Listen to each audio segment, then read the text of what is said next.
Assalamualaikum warahmatullahi wabarakatuh. Pemeriksaan intraoral by Fairuz Salsabila.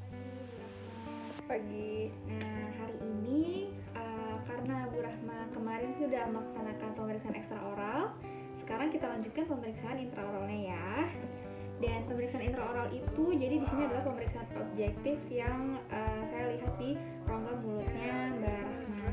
Di sini saya akan melihat gigi-gigi Mbak, kemudian ininya nih mukosa di bagian sini nih, bagian pipinya, kemudian palatum itu langit-langit, kemudian lidahnya Mbak, terus dasar mulut yang di bawah lidah, sama tonsil yang di paling belakang. Ya Mbak. Oke. Pertama, kebersihan rongga mulut.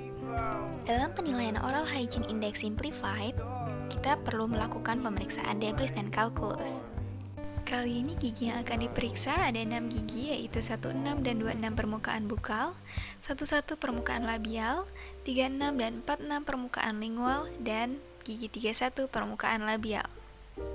Dalam menentukan debris index, umumnya dilakukan dengan bantuan disclosing solution yang akan diamati dan dinilai dengan kriteria sebagai berikut.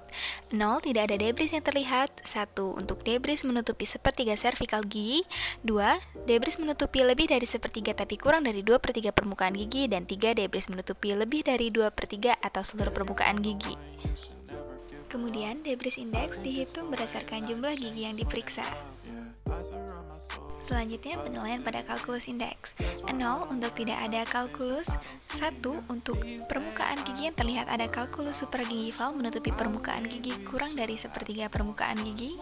2 untuk permukaan gigi yang terlihat ada kalkulus supragingival menutupi permukaan gigi lebih dari sepertiga permukaan gigi. Dan 3 untuk permukaan gigi yang terlihat adanya kalkulus supragingival menutupi permukaan gigi lebih dari 2/3-nya atau seluruh permukaan gigi. Setelah dilakukan pemeriksaan, total debris indeks pasien adalah 1 dan total kalkulus indeks pasien adalah 1. Perhitungan OHIS adalah debris indeks ditambah kalkulus indeks. Maka kebersihan rongga mulut pasien tergolong baik. Yang kedua, pemeriksaan pada gingiva dan mukosa. Pertama, periksa kondisi gingiva dan mukosa sekitarnya yang meliputi warna, konsistensi, ukuran atau adanya udem atau tidak, kemudian adanya sakit, lalu tanda inflamasi, resesi, dan lesi mukogingiva. Kemudian dilanjutkan dengan periksa kondisi jaringan periodontalnya, yaitu meliputi inflamasi periodontal, pocket periodontal, kegoyangan gigi, nyeri gigi, halitosis, dan rasa tidak nyaman. Pada pemeriksaan ini, kondisi gingiva dan mukosa pasien tidak ditemukan adanya perubahan warna, konsistensi, ukuran, tidak adanya sakit, tidak ada tanda inflamasi, tidak ada resesi, dan tidak ada lesi mukogingiva. Begitu juga dengan kondisi jaringan periodontal pasien, tidak ada inflamasi periodontal, tidak ada pocket periodontal, gigi tidak goyang, gigi tidak ada yang nyeri, tidak halitosis, dan tidak ada rasa tidak nyaman.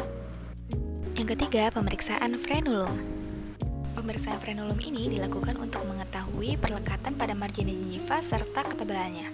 Kemudian saya akan melakukan blanch test, yaitu saya akan menarik bibir pasien ke atas dan keluar sampai frenulum tegang dan mengamati area pucat pada ujung frenulum. Keempat, pemeriksaan lidah. Dalam pemeriksaan ini, lihat apakah ada perbedaan dalam ukuran dimensi, posisi, dan kelainan fungsi lidah. Setelah dilakukan pemeriksaan, lidah pasien tidak ada yang terlihat abnormal. Yang kelima, pemeriksaan pada palatum. Bentuk palatum pada umumnya berhubungan dengan bentuk kepala seseorang, dan di sini bentuk kepala pasien adalah brachycephalic, maka palatum lebar, pendek, dan dangkal. Dan pada pemeriksaan palatum pasien juga tidak ditemukan adanya pembengkakan, kista, ulcerasi, maupun cleft palate. Yang keenam, pemeriksaan tonsil. Berdasarkan degree of tonsil blockage menurut Brodsky grade maupun Friedman grade, pemeriksaan tonsil pada pasien adalah degree 0 atau grade 0, yaitu tidak terlihat tonsil. Yang ketujuh, pemeriksaan gigi. Kondisi gigi yang akan diperiksa pada pemeriksaan gigi antara lain karies, restorasi, gigi hilang atau missing, atrisi, abrasi, fraktur, sisa akar gigi, kelainan struktur seperti hipoplasia, fluorosis, diskolorasi, malformasi bentuk gigi seperti mulberry teeth, fusi, dan geminasi. Kemudian, pemeriksaan malposisi gigi antara lain seperti labioversi, bukoversi, palatoversi, linguoversi, rotasi, maupun transversi. Kemudian pengukuran garis median juga perlu dilakukan. Kali ini saya akan melihat garis median dari midline intraoral, yaitu dari bagian mesial gigi 11 dan 21 serta gigi 31 dan 41. Yang ke-8, pengukuran overbite dan overjet. Overbite merupakan jarak vertikal antara ujung gigi-gigi insisif atas dan bawah saat beroklusi. Sedangkan overjet adalah jarak horizontal antara insisal gigi insisif atas dengan permukaan labial gigi insisif bawah. Untuk mengukur overbite, saya akan menginstruksikan pasien untuk kontak oklusi, kemudian akan saya tandai ujung insisal insisif atas di permukaan labial gigi insisif bawah dengan pensil. Kemudian untuk mengukur overjet dengan posisi yang sama, saya akan mengukur menggunakan penggaris yang akan saya tidurkan dan menyentuh permukaan labial gigi insisif bawah. Jarak normal overjet adalah 2-3 mm. Berdasarkan hasil pengukuran, overbite pasien adalah 4 mm dan overjet pasien adalah 2 mm, maka dikategorikan jarak tersebut adalah normal. Yang ke-9, freeway space.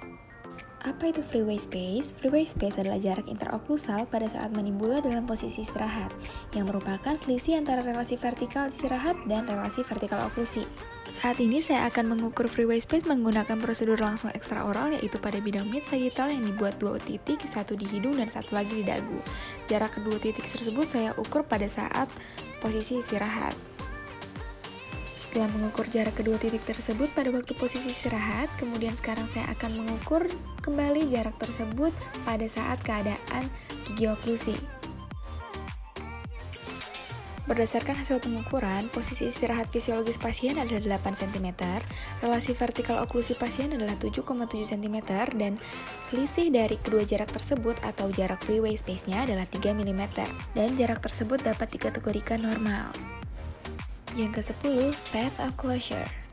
Path of closure ini merupakan gerakan mandibula dari posisi terbuka atau istirahat ke oklusi habitual. Umumnya, abnormalitas akan tampak dalam maloklusi. Yang ke-11, pola atrisi gigi. Atrisi merupakan terkikisnya email atau dentin mahkota gigi akibat gesekan antara gigi atas dan bawah selama fungsi. Biasanya, pola atrisi akan berhubungan dengan proses penuaan, jenis kelamin, kebiasaan makan, dan kebiasaan buruk seperti bruxism. Berdasarkan hasil pemeriksaan, pasien tidak memiliki pola atrisi gigi rahang atas maupun rahang bawah. Sekian video pemeriksaan intraoral, semoga bermanfaat. Wassalamualaikum warahmatullahi wabarakatuh.